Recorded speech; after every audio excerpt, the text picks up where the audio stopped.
Let's set the scene. A converted country estate, 200 seated guests, $45,000 spent on flowers, catering, and perfectly curated details. And at the end of the aisle, a man named Daniel, waiting with complete, uncomplicated joy to marry the woman he loves. The doors open. The bride, Sophie, walks in. But 2/3 of the way down the aisle, she stops. She stands there in total silence. Then, loudly enough for the front rows to hear, she says, "I'm sorry, I can't do this." She turns around and she walks out. Daniel doesn't move. He stands at the altar for 30 agonizing seconds as the room goes dead silent. Then his knees give out. He sits down on the altar steps and puts his face in his hands. While leaving someone at the altar is a well-known trope, Sophie's exit served as the opening act for a sequence of events with no known precedent. Exactly 40 minutes after Sophie walked out those doors, they open again. A completely different man walks in. He's wearing jeans and a button-down shirt. And they get married. Sophie uses the exact same venue, the same flowers, the same bewildered guests. Even the same officiant who had been hired to marry her to Daniel is persuaded to stay and perform the new ceremony. This sequence of events sparked a massive debate on Reddit and TikTok. When the social norms are stripped away, the core of the issue remains. Is this a case of cold-blooded cruelty or a manifestation of brutal, necessary honesty? Let's look at the timeline. Right after Sophie leaves the altar, a bridesmaid finds her out in the venue's parking lot. Sophie isn't having a panic attack. She isn't crying. She is completely composed and moving quickly. She's on the phone with a man named Marcus, a friend she secretly has feelings for. She is urgently begging him to drive to the estate immediately to marry her. When asked what on earth she's doing, Sophie cites the sunk cost of the event. The venue is already paid for.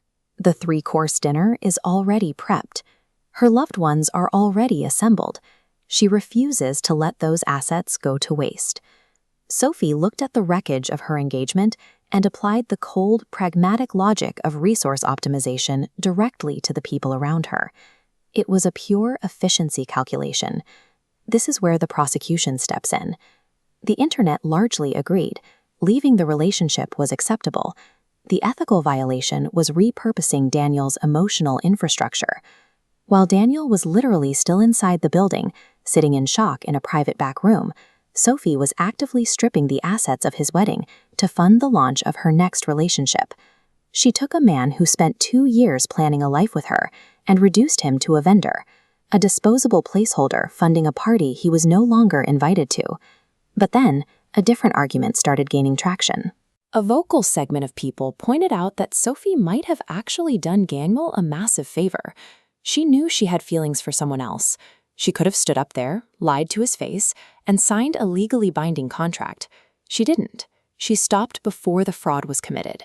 A 40-minute public humiliation is agonizing, but compare that to the creeping, multi-year devastation of being married to someone who is secretly in love with another man. She amputated the relationship in front of everyone. It was ugly and it was deeply offensive to polite society, but it was the truth. Is extreme, immediate honesty, no matter the collateral damage, morally superior to living a polite lie? The answer to that might depend entirely on the man who showed up in jeans. When Marcus walked through those doors, he thought he was stepping into a movie. He believed this was a wildly spontaneous, incredibly romantic grand gesture, but he was completely blind to the context.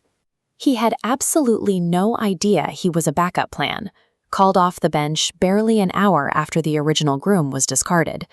At 4:15 p.m., Marcus was saying his vows, entirely unaware that the man who paid for the flowers surrounding them was sitting alone in a private room just down the hall. His overwhelming joy was real, but the foundation it was built on was a complete illusion. Without knowing it, Marcus became the secondary victim of Sophie's ruthless pragmatism. When we look at human relationships, the outcome isn't the only thing that matters. The method carries its own moral weight. Calling off the ceremony stopped a marriage based on a lie, but the choice to replace him within the hour, recycling his venue and his guests for a new ceremony, is an act of resource extraction that treats human beings as interchangeable parts. Which leaves us with the image of Marcus, standing at the altar, smiling. swearing his life to someone who, when she decided she was done with a relationship, swapped the person out like a defective part. It's a deeply uncomfortable calculus. So look at the wreckage she left behind and the lie she built on top of it.